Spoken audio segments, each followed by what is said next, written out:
99.5% spiritual gurus are fake, and the rest of the 5%, which are not, don't call themselves spiritual gurus.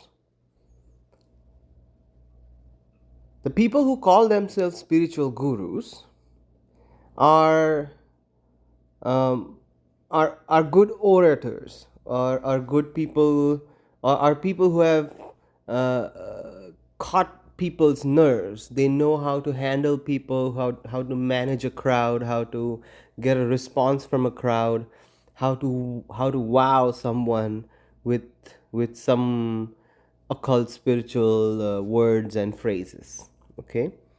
uh, Before diving into this topic, we need to define what is spirituality. Okay, you might find thousands of people on the internet uh, talking about spirituality. Uh, Even your Tinder dating profile has an option to select that you're irreligious, but you're spiritual, with any dating app for that matter, not just Tinder. Okay, so as far as faith goes, even spirituality is one of the branches of one mainstream faiths these days. So you have to look at it even as uh, a religion itself. Spirituality is a religion in itself. If you don't believe me, listen through this conversation, listen through this monologue, and maybe it will help you in believing. Spiritual gurus. Okay, first of all, what is spirituality? Is it the search for emotional satisfaction? Is it the search for caressing your ego? Is it the search for feeding your ego? Um, what is spirituality? You have to first define the meaning of spirituality. Now, if you grab a dictionary or if you look up on Google, it might say something like a search for a higher self, or search for a greater uh, search for a creator or a greater power in the universe, whatever it might be, apart from organized religion. So you're denying everything that the religious books are saying. You said, oh, okay, I've read through every religious material, but none of this satisfies the questions that I have, or none of this satisfies the criteria that I have for a creator. So uh, you look for your truth elsewhere, and that's what is in general spirituality. But then, what is this truth that people are even looking for? Is it wearing a headscarf? Maybe that's going a bit extreme and mainstream, but is it wearing a headscarf like in Islam? Or is it doing a certain ritualistic hand gesture when you start something, like start eating, or uh, start your work, or start your day? Or is it saying a few words back to back every single day, repeating every single time the same few words and calling it, let's say, a prayer?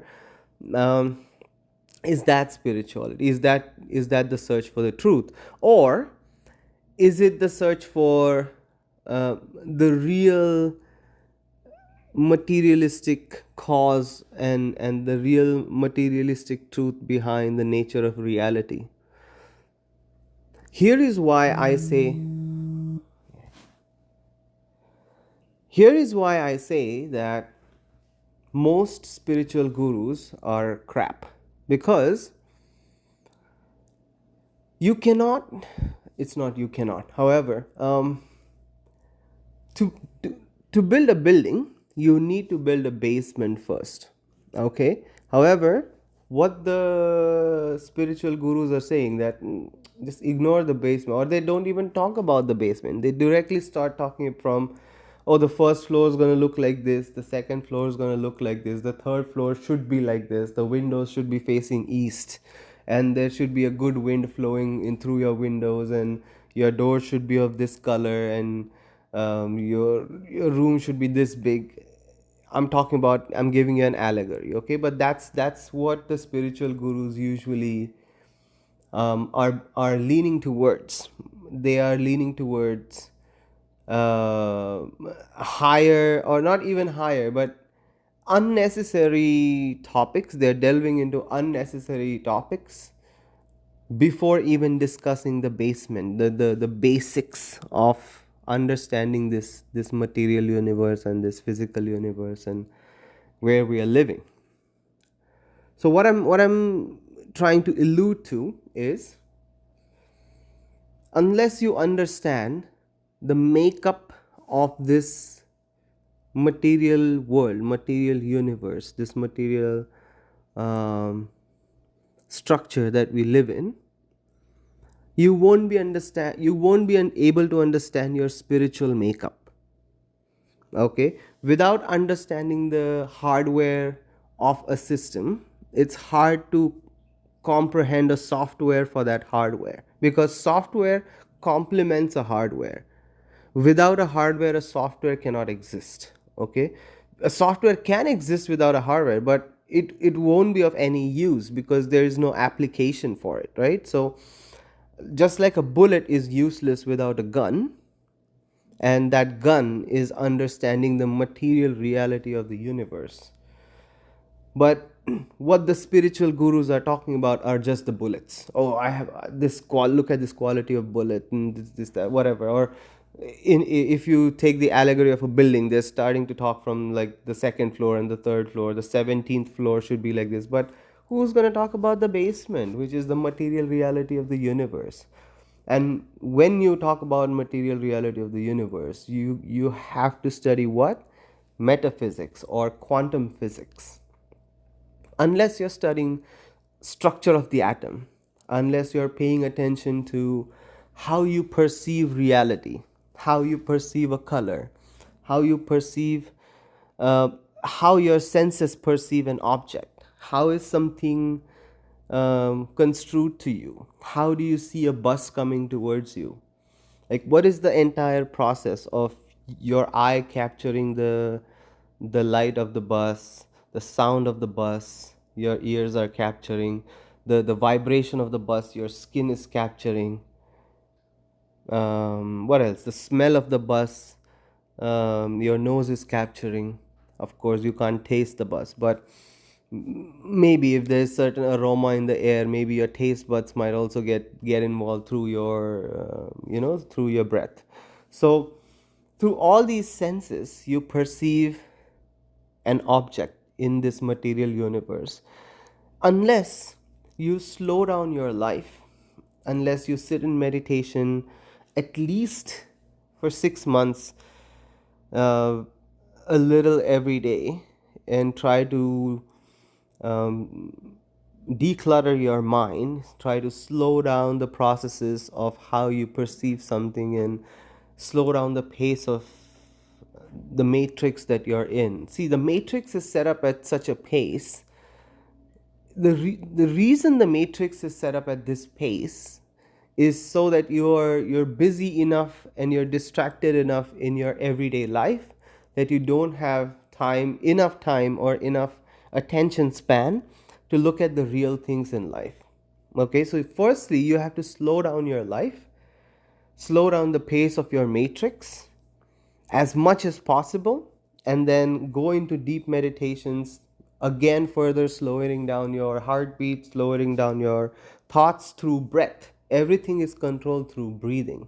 Okay, if you breathe fast, your thoughts are going to be fast, or if you're thinking fast, your breath's going to be fast. So the best way to slow down your thoughts is by slowing down your breathing. There is no way you can breathe slow and think fast, no way. Okay, so just try it. Okay, whenever you're hyper, whenever you're thinking, your thoughts are running wild, just sit down and breathe, let's say like 6 breaths a minute, like a breath every 10 seconds, 5 seconds in, 5 seconds out.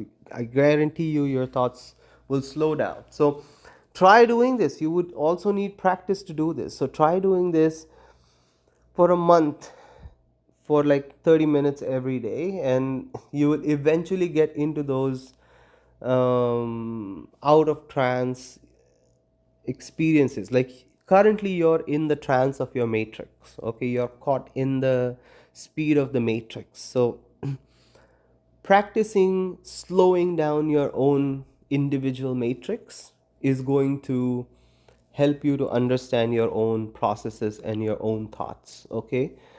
um, Knowing more information will not lead you anywhere. It's giving up every other information is what is going to give you the information that's hidden within you. You already know what you have to know. It's just that the worldly BS is so much around the truth that you have to first declutter your mind, and then what's hidden inside will come up. So slow down your thoughts, slow down your body processes through deep meditations and regular meditations, and then observe how your body perceives reality and what really is reality. What is a solid table? Is it really solid? Like, look it under a microscope. Look, like, go to the basic, the most, the smallest unit of reality. Go to the most basic root of reality. That's what I'm saying about not talking about the basement of the building while building one. Your mind is a temple. Okay, it's an actual constructed temple. You have to have a certain belief system for your mind to exist peacefully in this world. Okay, that's why you would see people would have some of the wildest belief systems. If I don't want to even start talking because that would make the video very controversial and political, but just look around, right? You would see some of the wildest practices being carried around in the world under the name of customs, traditions, religions, etc. And all of these practices have a very strong belief system behind them. They are doing these actions because of a certain strong belief that they hold very dear to their heart. So people would rather keep an extremely devastating, extremely self-destructing belief system close to their heart rather than living free and having no belief system. Because firstly, belief system is necessary to keep a social hierarchy and to remain um, to tap on every single human emotion, to tap on insecurities of the crowd, to tap on mass manipulation. You need a belief system so that you can hijack it, manipulate it as and when needed. And by you, I mean the rulers of the world, or people in charge who are running the show. Some kind of belief system is needed, because let's be honest, not every not, what do I say, not everybody, but like only 2 to 3% people in the world are, let's say, like really awake. Now this term wokeism or woke has been also very loaded recently, which has no bearing on reality, because all the wokies are just basically green and blue haired hippies running around, like prophesizing thousand genders. So no, those are not really the wokies. The wokies are people who know the ground reality, who know the basics of the basics. Those are the real wokies, and those are actually only 1 to 2 to 3% people in the world, which most of the population, even in that 1 to 2% to 3%, is the deep state, like the people who are running the show. I mean, and the people, their substitutes and their associates, who are, you might know them as Illuminati or whatever secret society or underground society you might know on the surface, or these international institutions as well, like all the global world health and world this and world that, all these global organizations which form a global government, which nobody really talks about. They are the people who make up most of this 2 to 3% people who know the real reality of situation. Excluding those out of the real, like, just normal mass population, mass public, I would say barely 0.5%, 0.25% people might know the ground reality and might actually be able to articulate what they believe in. And that's where real foundation of spirituality lies. And if you guys are interested in going there and taking a peek into what I'm talking about, check out my book. It's called The Dead Souls of Atlantis, and it's available on Amazon in most of the countries wherever you might be listening to me in English. And if it's not available where you are, email me or leave a comment below, and I'll make some arrangements to get it delivered to you, or I'll try my best at least. So, getting back to the metaphysical nature of reality, yeah, if you're not looking into quantum mechanics, if you're not looking into how your sensory organs perceive reality, and if you're not paid attention to these basic facts, and if you do not know that the world really is not colorful, it's something like a negative of a photo film. Did you know that? Right? So, unless you know that, and unless you know what is the true nature of reality, of the true nature of physical reality, unless you know that, you are nowhere in the spiritual world. This higher information that you're consuming, saying what, let's say what Krishna did 3,500 years ago. Oh, this what did he say in this verse, or what Jesus say in a certain verse where he said like the Christ be the oil of enlightenment or whatever, or what Buddha said in a certain line. All of those things, all of those, let's say, quotes of higher stature or spiritual information will make no sense to you unless you grasp the true nature of material reality. Okay, if you keep believing in everything that's being taught to you in school books, if you keep believing in everything that's being taught to you, that's being told to you by the media, if you believe in everything that's being shown to you in Hollywood movies or any type of movies and shows that you watch in, if you believe in everything that the authoritative institutes are telling you, such as whatever, COVID was started by one single bat in from one single city in China, and then it affected a population of 8 billion people. If you accept that narrative, or if you accept the narrative of two planes crashed into the towers and melted all the steel beams in them, and then the towers came down within like 55, 56 minutes, like within an hour. If you believe everything that's been shown in those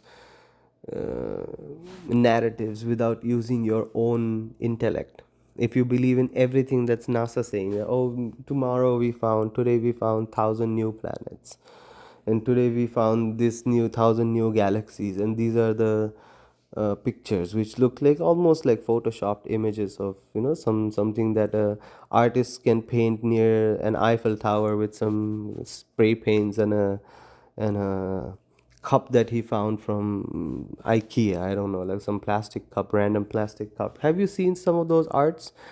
Freaking, like it's so close to even what we see that's being published by NASA. So how can you even say that what is real, like what is true at this point of time? With AI and with all the technology, it's so hard, right? So start with knowing the basics of the basics, which is understanding how, what is your relationship with this material universe. Is a table, a wooden table, is it really solid? What is the difference between a hydrogen atom and an oxygen atom? If everything is made up of just electrons, protons, and neutrons, then how is a hydrogen atom different from an oxygen atom? Isn't it just a numerical code that is driving everything at the base of reality? So are we really not living in a simulation coded by numerical universe? I mean, some numbers created by, like, programmed into the atoms. Unless you find your answers to these basic questions. This is a very basic question, okay? This might be taught to you in grade 3 or grade 4, that what is an oxygen atom, what is a hydrogen atom, and what is a periodic table, and all of that. But have you paid attention that every single atom out of 108 elements is just made up of three things, which is electrons, protons, and neutrons, right? So unless you grasp this basic nature of reality, and actually look at it for what it is, remove all the every single goggle that you have put on through education, media, music, whatnot, your parents, society, remove everything and look at reality with a blank slate of heart, with no pre-existing belief systems. Look at it, and then move on to the higher spiritual things. Once you know the true nature of reality, actually, you will be able to call out any BS that you see coming out from a spiritual guru, because that's when you will know that this doesn't match with the nature of reality, or this is just some historical event or historical fact, or just some poem, some psalm, some verse written thousands of years ago, which has no bearing on today's reality, or doesn't affect any your life in any way, shape, or form. Okay, these historical, prophetic, and Talmudic stories are done with now, right? So it's time to move on. How long will we be attached to identities that were created 2,000, 3,000, 5,000 years ago? It's time to move on and smarten up. It's time to smarten up. It's time to let the authorities know that you've arrived, and it's time to smarten up. Buy my book, The Dead Souls of Atlantis by Carl Sakura. That's me. Okay, see you in the next one. Bye.